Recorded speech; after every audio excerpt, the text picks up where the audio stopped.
right, welcome back. Now, in my last video, I got introduced to the fact that I'm a mom of five and how it was a challenge, but also a wonderful experience. There are quite a few other things that were involved in raising five kids.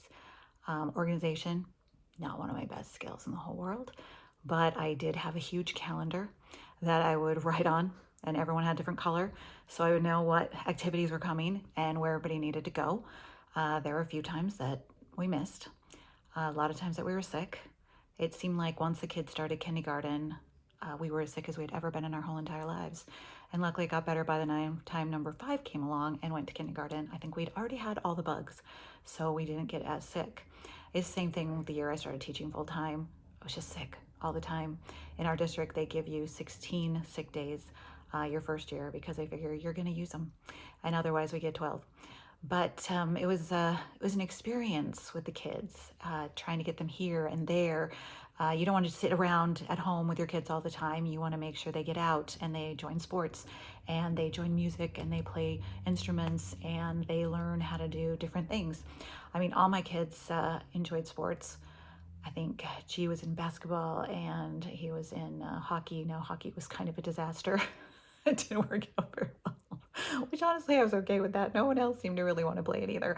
Hockey's a pretty expensive sport. The first thing they do is ask for $200 and then hand you 2 boxes of candy bars to sell. I'm like, and they go, if you don't sell them, you don't sell them. I'm like, where am I supposed to sell them? So it was an interesting experience, hockey, and I don't miss it that we didn't do it. But we had basketball, and all the kids played piano, had piano lessons. Some of them extremely did extremely well in their piano lessons and still play the piano. Some of them just fought me, and so we didn't continue piano lessons after a few years. We also, trying to think, we joined the YMCA. Our local YMCA was only like rec center we had, and they did a lot of sports there, a lot of swimming. They were busy, really busy. And then in junior high school, they all decided that they would play an instrument, or actually sixth grade, fifth grade, sixth grade, they all decided they would play an instrument. We had a tuba player, a clarinet player, a flute player, a percussion player. And it was really fun to watch them all grow into these different roles that they were having in school, their friends, and the things they wanted to do after school. Now, I can't tell you I loved all of their friends, but most of the time they had very good friends. There was a few times they didn't, and my number two had some friends that were really, really sketchy, and I worried about him. But my husband and I discussed it, and we thought if we call him on it, I just don't think it'll go well. I think we just need to let him make this decision himself. And I mean, we've taught him what he needs to do and what he should do, and so I think he's probably going to outgrow these friends. And eventually he did outgrow these friends. And his other friends were much more suited for his personality and for things that he wanted to do in the future. But every kid's different. None of them are the same. I have two that look similar and another two that look similar, and yet they're nothing alike. They are completely different. It's like having to come up with different things every time you have a child because their personalities, what they like, what they don't like, how they react with other people is completely different. You will never be like, well, I raised number one this way, so I'll raise number two this way. No, they're completely different. My number five, he never wanted to do anything that anyone else did. So he didn't want to be in choir and he didn't want to be in music. He didn't want to be in the same sports. So he did totally different sports. He didn't want to go to college. So he joined the Navy right out of high school. And he's finding himself, he's doing well, but they all have their own wants, needs, and they want to make their own decisions. Of course, they all want to be independent. My daughter was independent, I think, before she even was born, but it's made life is not boring when you have five children. Life is not boring when you have all these different personalities mixed in. Now, not that we all got along, trust me, we did not. There were times when I was like, I'm gonna lose my mind. I'm going to lose my mind completely. I need adult conversation. I need them to all just stop calling me mom. The mom. Even when they didn't need me. They'd come home from school and they'd open the door and just scream, mom. I was like, what? They're like, okay. They just wanted to know I was there. But sometimes it got to be too much. Mom. So there's a few times I actually went into the garage, climbed into the car, sat in the back seat quietly, and just read a book, just quietly, or played on my phone. I just needed my time and my space. And it was sometimes really difficult to get that, especially in the summer when no one went to school. That was extremely difficult. There was a lot of times when I was like, you just go outside, go outside, go outside. No one can be inside till lunch. Go outside, go outside. And I would even lock the door and tell them, you can come back at noon so I could get something done. And in the summer also, one thing that I did save myself, which I don't know if anybody else agrees or disagrees or has tried it, no socks. No sock summer.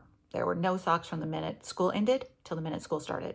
We had sandals, no socks. Church, sandals. Everywhere, sandals. No socks.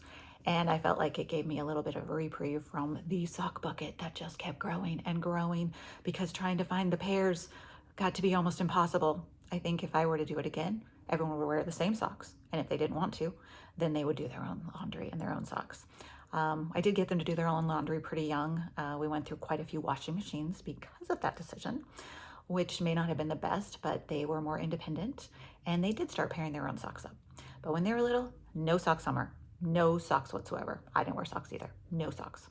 And it just seemed to work out better for me, because it gave me time to actually go through the sock bucket and get them paired up and then toss the ones I couldn't pair. Of course, the next time when I went to do it, I was like, oh, I tossed that last time. Oh, that's a bummer. But yeah, you have to find an organization system that works for you. You can read books, you can watch videos, you can think of what other people have done, and you can try all of those. But the best possible thing that you can do is find what works for you and do that. My big calendar worked for me. My no sock summer worked for me, and having them do their own laundry worked really well for me. There was one time where we needed to replace the washing machine again, and I called around town, do you have anything in stock? No. Finally, I found one person. Do you have anything in stock? Could it be installed today? Yes. Then I'm buying it from you. Because within 2 days of no washing machine, the pile of clothes was enormous. And I needed a washing machine. I needed to be able to get these clothes washed. 5 kids, especially any kind of children, can be extremely rough on their clothes and extremely rough, period. I mean, we had to clean out pockets because they'd be full of rocks and mud and who knows what. It was, someone was like, ooh, what is that? I don't even put my hands in your pockets. But it was quite the adventure. I don't have to worry about it anymore. I can put my hands in all the pockets, and I have not found anything disgusting or gross or living since, which thank heaven for that. But you got to find what works for you. If you have any children whatsoever or no children, you need to find what works for you. Just because someone swears by an organization system does not mean it's going to work for you. Read books, watch videos, really think about how you put your life together. What is going to fit in there the best? Now, I know my organization at work was totally different than my organization at home. And I was very organized at work. And some people were like, you're so organized. Your house must be so organized. I was like, no, it's not. It's organized to the point that I know what's going on, but I couldn't live in my house like I live at work. It would just be too much work, too much time. I need to live in my life. I need to live in my house. I need to know that, yes, we're going to go here, and yes, we're going to go here, and this is when the vacuuming done. This is the bathrooms get clean. This is the schedule for this week's meals. This is the grocery store. This grocery shopping I need to do. This is when I need to do it. This is when I need to plan. I needed to know those things, but I didn't need to be as organized as I was at work, because that would have driven me nuts. I guess what I want to tell you is, like I keep saying, find what works for you. Find what works for you and use that, because if it doesn't work for you, what good is it going to do you? Even if you're very good at it, you're going to hate it. You don't want to hate your life. You don't want to hate any part of your life. There are going to be times when you're not going to like your life as much as other times, but you don't want to hate your life at any point. So find what works for you to keep your family organized and on schedule, and to get everything done that needs to get done. And also realize some things are not going to get done, and that's okay. So thanks so much for stopping by. I would love to hear about your organization and how you can get your life on track, and maybe how you didn't get your life on track too, because it's all over the place. Everyone is different, and we all can learn from each other and grow with each other's help. So let me know about your life. Thanks so much for stopping by.